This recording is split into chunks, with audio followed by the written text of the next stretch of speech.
రామరావణ యుద్ధం చాలా ఘోరంగా జరుగుతుంది. యుద్ధ భూమిలో రాముడు బాగా అలసిపోయి, ఈ రావణుడిని ఎలా చంపాలి అని ఆలోచనలో పడిపోయాడు.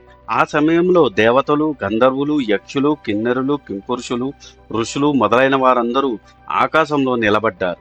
అందరితో పాటు వారి మధ్య నుండి గబగబా అగస్త్య మహర్షి రాముడి దగ్గరికి వచ్చారు.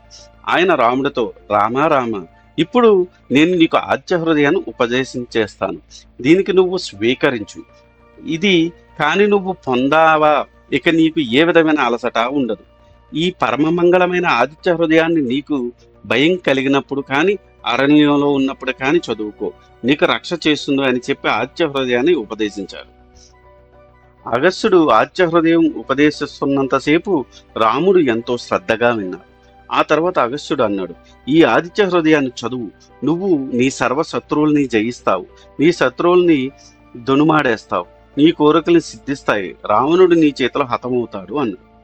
రాముడు ఆ ఆద్య హృదయాన్ని భక్తిగా 3 సార్లు చదివాక అగస్త్యుడు వెళ్ళిపోయారు.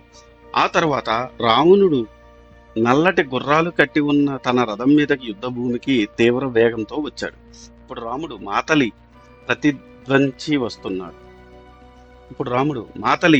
ప్రతిద్వంది వస్తున్నాడు, చాలా జాగ్రత్తగా ఉండు, ఎంత మాత్రం పొరబడకు, రథాన్ని కుడివైపుకి తీసుకువెళ్ళు, నేను నీకు చెప్పాను అనే మరులా అనుకోకు, నువ్వు ఇంద్రుడికి సారథ్యం చేస్తున్న వాడివి, నీవుకు అన్నీ తెలుసు, కానీ నీ మనస్సులో ధైర్యం ఉండడం కోసమని ఈ మాట చెప్పాను, వేరొకలో భావించకు అన్నాడు. మాతలి రాముడు చెప్పినట్టే చేశాడు. యుద్ధ భూమిలో ఒకరికి ఎదురుగా ఒకరి రథాలను నిలబెట్టారు. ఆకాశంలో దేవతలు, యక్షులు, గంధర్వులు, కిన్నెరులు, కింపురుషులు, ఋషులు, మహర్షులు, బ్రహ్మర్షులు అందరూ నిలబడి రాముడి యుద్ధంలో గెలవాలి, రావణ సంహారం చెయ్యాలి అని స్వస్తివాచకం చేస్తున్నారు.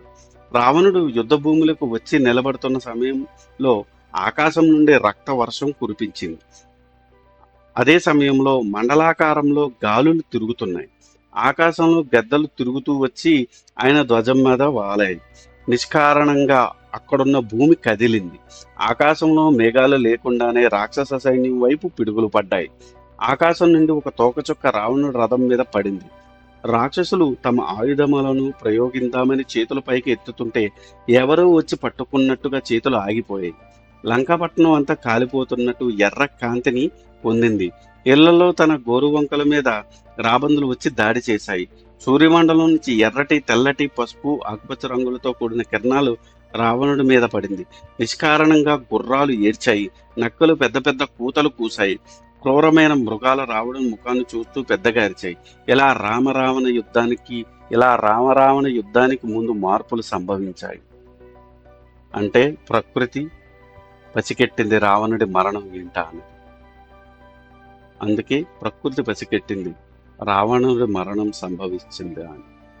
ఇది ఈనాటి టాపిక్.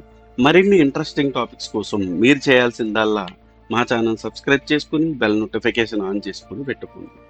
ఈ వీడియో కనుక మీకు నచ్చితే do like, share and subscribe. Thanks for watching. జై సనాతన ధర్మం, జై శ్రీరామ్.